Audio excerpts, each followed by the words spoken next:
Morning. नमस्कार किसान साथियों, फिर से स्वागत है हमारे चैनल खेती बाड़ी बाई सोनू पंडित में। आपका छोटा भाई छोटा दोस्त सोनू पंडित अपने चैनल खेती बाड़ी पे आपका हृदय पूर्वक स्वागत और वेलकम करता है। किसान साथियों, आज हम आपसे एक ऐसा तकनीक के बारे में बात करने वाले हैं जिससे कि आपका सरसों का पैदावार यकीन मानिए 1 से 1.5 गुना नहीं बल्कि 1 से 4 गुना ज्यादा होने वाला है। जी हाँ किसान साथियों, आपने तमाम सरसों के बारे में, सरसों की जानकारियां आपने तमाम वीडियो में देखी होगी, तमाम लोगों से सुनी होगी। हमने भी बहुत सारे वीडियो बना रखे हैं कि इस वैरायटी का आप सरसों की खेती करें, इस वैरायटी का बीज का खेती करें। बट आज सब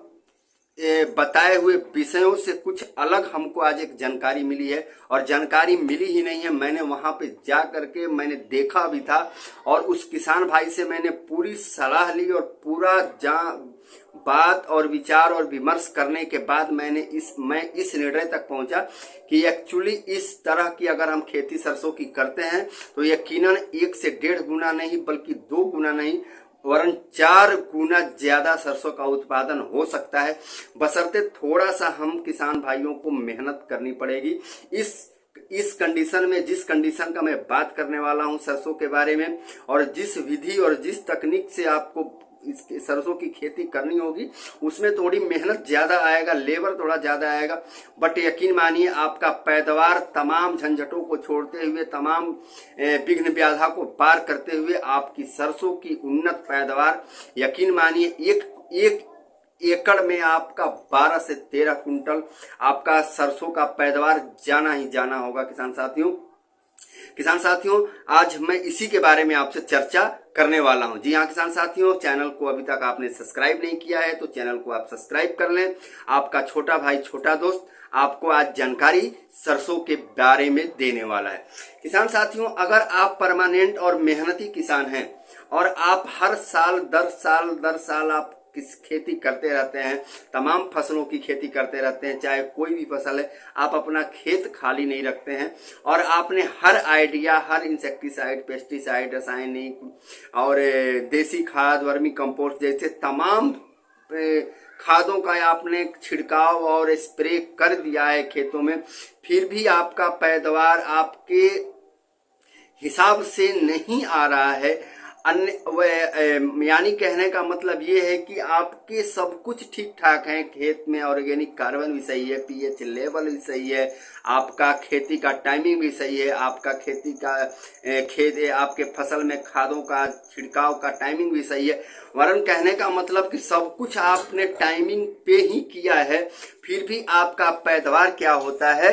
कि वही आता है ढाक के 3 पात, ज्यादा से ज्यादा 5 से 6 कुंटल, ज्यादा से ज्यादा 8 कुंटल प्रति एकड़ आ जाएगा, या खूब ज्यादा अगर आपका आ गया तो 8.5 हो जाएगा। ये भी हाई लेवल की क्वालिटी हो गई, ये भी कोई कम नहीं होता है। बट मैं जो आपको तकनीक बताने वाला हूं किसान साथियों, यकीन मानिए आपका 12 से 13 कुंटल प्रति एकड़ के हिसाब से आपका सरसों का पैदावार जाना ही जाना है। और मैं कोई ये बनी बनाई बात या हवा में मैं नहीं कर रहा हूं, मैं स्वयं उस किसान के पास गया था जिस किसान ने इस तकनीक का सहारा लिया और इस तकनीक से अपने सरसों की पिछले साल खेती करी थी, और यकीनन उसका पैदावार जो है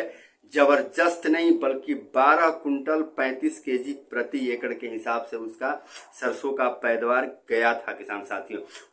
उसी किसान की तकनीक मैं आज आपको बताने वाला हूं। देखिए आपको करना क्या है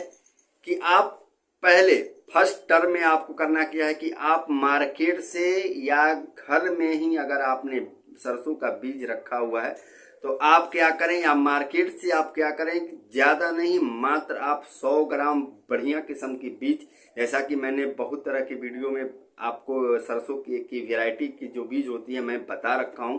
आप वहां से मार्केट से ले लें और आप अपनी पहले हिसाब देख लें कि आप आधे एकड़ में खेती करना चाहते हैं या 1 एकड़ में खेती करना चाहते हैं या 1 बीघे में करना चाहते हैं। तो अगर आप 1 एकड़ सरसों की खेती करना चाहते हैं तो आपको ज्यादा मैं नहीं बताऊंगा, आप जानकर हैरान होंगे, मात्र आपको 100 से 125 ग्राम तक सरसों की बीज लेनी है, और बीज आपको बढ़िया से बढ़िया वैरायटी और मोटे दाने वाली आपको सरसों की वैरायटी जो बीज है वह आपको क्या करना है, लाना है। और लाने के बाद आपको क्या करना है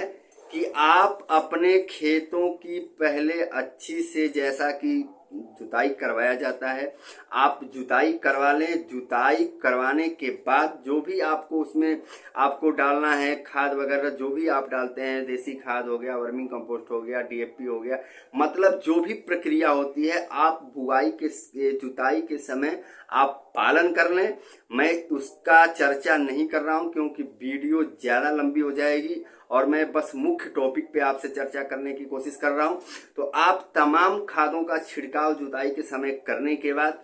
आपको करना क्या है कि आपको एक एक दाना का जो सरसों है आपको अपने खेतों में या तो लेबर के द्वारा या अपने हाथों से, जैसा कि मैंने पहले बताया कि इस कंडीशन में आपका मेहनत थोड़ा ज्यादा होगा बट आपका पैदावार इतना जबरदस्त होगा कि आप सारे साल की खेती जितना भी इससे पहले आपने सरसों की खेती कर रखी है सब भूल जाएंगे आप। आपको करना क्या है कि खेतों का सब कुछ तैयारी करवाने के बाद आपको करना क्या है कि एक एक दाना सरसों का लाइन से लाइन की दूरी पहले आप बनवा लें। 4 फीट आप लाइन से लाइन की दूरी रखें, ठीक है। उसके बाद आप पौधे से पौधे की दूरी आप 1.5 फीट तक रखें, यानी बीज से बीज की दूरी आप 1.5 फीट रखें और एक एक दाना की आप क्या करें, सरसों की आप पूरे खेत में बुआई करते चले जाएं। और आपका 100 ग्राम 100 ग्राम से ज्यादा बीज सरसों का नहीं लगना है 1 एकड़ के खेती में। और आप देखेंगे कि इस तकनीक की बुआई से आपका जो सरसों का पौधा है जैसे ही उसका जो अंकुर फूटना शुरू होगा और वो पौधा जब ग्रो करना शुरू होगा तो सारे जितने भी आपके आसपास नियर अबाउट जितने भी सरसों की खेती हो रखी होगी उनसे कुछ अलग और कुछ यूनिक ढंग से यह पौधा ग्रो करेगा। और एक एक पौधा में कम से कम नहीं तो 8 से 800 ग्राम से 1-1 केजी तक क्या होते हैं फल सरसों का लेना आरंभ और शुरू कर देगा। किसान साथियों, मैं प्रामाणिकता के साथ मैं इस चीज को दावे के साथ कह रहा हूं कि मैंने अपने आंखों देखा है हाल और आंखों देखी मैं चीज बता रहा हूं कि यकीनन मैं, हालांकि इस विधि से मैंने सरसों की खेती नहीं करी है बट अब की मैं इस विधि से सरसों की खेती करने वाला हूं और आपको इसका अनुभव और वीडियो का पार्ट 2 भी बना करके दिखाऊंगा और आपको विश्वास दिलाऊंगा। जहां तक मेरा अंतर आत्मा कह रहा है और मेरा अनुभव कह रहा है, मेरी जो 8 से 10 साल की खेती की अनुभव है यह कह रहा है कि जरूर इसमें आपको चमत्कारिक लाभ जरूर मिलेगा। किसान साथियों देखिए, इसका कारण होता है कि आप एक एक पौधा एक एक बीज की आप जब रोपाई करने शुरू कर देते हैं दूरी बना करके तो पौधों को विकास करने का और ग्रो करने का और अपने आकार को फैलाने का बहुत बढ़िया स्पेस जगह मिल जाता है। और जगह, जब एक बात आप जान लें कि किसी भी चीज को अगर किसी भी फसल को अगर स्पेस जगह मिलेगा ना तो अपना वो फल फूल और अपना जो आकार होता है ऑटोमेटिक वो अपना बढ़ाना शुरू कर देता है। जब उनकी टहनियां और तने बढ़ेंगे तो ऑटोमेटिक उसमें फूल और फल भी क्या होंगे, ज्यादा मात्रा में लगेंगे। किसान साथियों, तो इस तकनीक से आप सरसों की खेती करें या अगेती सरसों की खेती करना हो या पछेती करना हो, आप इस तकनीक से जरूर एक बार ट्राई करें और यकीन मानिए आपको इसमें 4 गुना लाभ होने का संभावना है। किसान साथियों 4 गुना, ठीक है। किसान साथियों, ये तो रहा आपको आज एक नई तकनीक के बारे में चर्चा, सरसों के रुपाई और सरसों की खेती के बारे में। किसान साथियों, चैनल को अभी तक आपने सब्सक्राइब नहीं करा है तो चैनल को आप सब्सक्राइब कर लें। वीडियो अच्छा लगा हो तो वीडियो को लाइक शेयर और कमेंट आप जरूर किया करें। कमेंट आप करते हैं तो हमें यह कॉन्फिडेंस और अनुभव मिलता है कि हम कहाँ पे मिस्टेक और कहाँ पे गलतियां कर रहे हैं या हमारा जो वर्क है हमारा सही जा रहा है। ठीक है किसान साथियों, फिर मिलेंगे कल अगले वीडियो के साथ। तब तक के लिए अपने छोटे भाई दोस्त को इजाजत दें। खुश रहें, मस्त रहें, एंजॉय में रहें। जय जवान जय किसान, हर हर महादेव।